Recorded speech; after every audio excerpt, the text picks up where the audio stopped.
Hi, my name is Jessica Hunter, and this is Module 3's video project on a gastric disease. And the gastric disease that I have chosen is gastroparesis.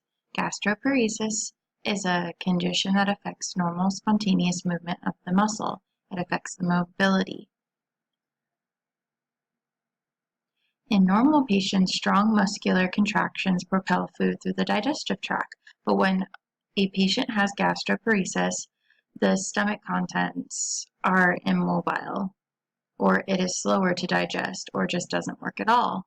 This is preventing the stomach from properly emptying. Gastroparesis can interfere with normal digestion. This can cause nausea and vomiting, and cause problems with blood sugar and nutrition. The cause of gastroparesis is unknown, but sometimes it can be a complication of diabetes, or it can be developed after surgery.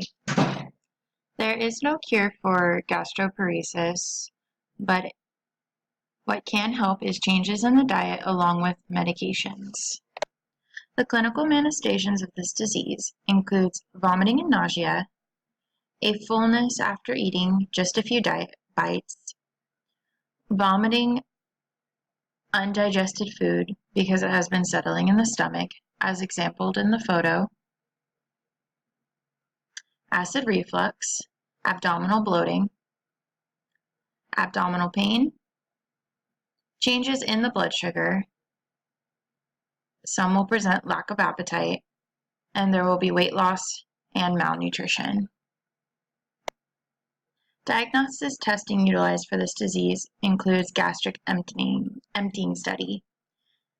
This is the most important test used in making the diagnosis of gastroparesis. It involves eating a light meal that contains a small amount of radioactive material. A scanner then detects the movement of the radioactive material, and it is placed over the abdomen, and it will detect the rate in which the fluid is leaving the stomach. When the person is going for the test, they will need to stop taking any of the medications that could slow the gastric emptying. Another diagnostic test is an upper GI endoscopy. This procedure is usually involved with a visual examination of the upper digestive system. This can also diagnose other symptoms. An ultrasound may detect images within your body. This can help diagnose problems as well, causing the symptoms. The patient may also undergo an upper gastrointestinal series. This includes a series of x-rays in which a person will drink white chalky liquid that coats the digestive system to help show up any abnormalities. The interprofessional care team that will be providing care for a patient with gastroparesis will be a hospitalist or doctor specializing in gastrointestinal issues, a nurse, and a dietitian, and home health if needed. Treatment of gastroparesis begins with identifying and treating the underlying conditions. That includes if diabetes is causing the gastroparesis, the doctor will help control the diabetes.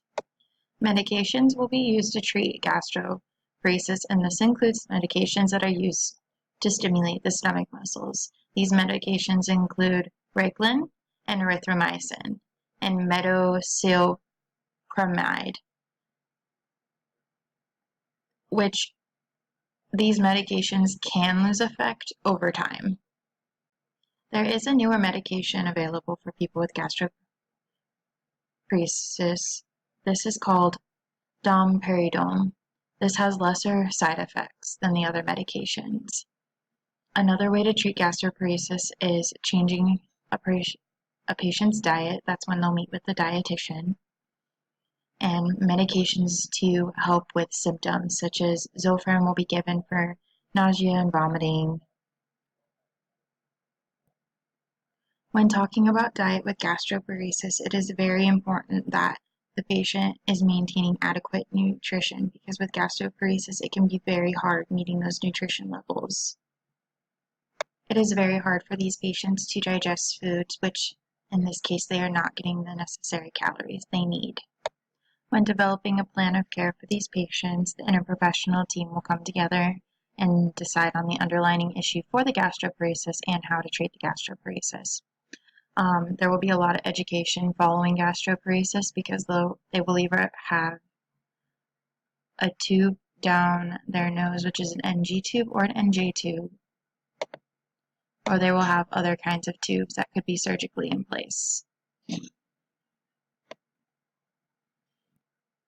The nurse's role is to educate them on how to use the nasogastric tube and how to take their medication regimen through it, how to maintain a clean and sterile tube, how to properly maintain a healthy weight and get adequate nutrition through the TPN that they'll be taking. NG and NJ tubes can typically be temporary, as G tubes and J tubes may be placed. And when having a J tube, the patient will need to understand how to assess the area for infection, how to properly clean and maintain their G tube or J tube. This is how to properly care for somebody with gastroparesis. Thank you for watching my video.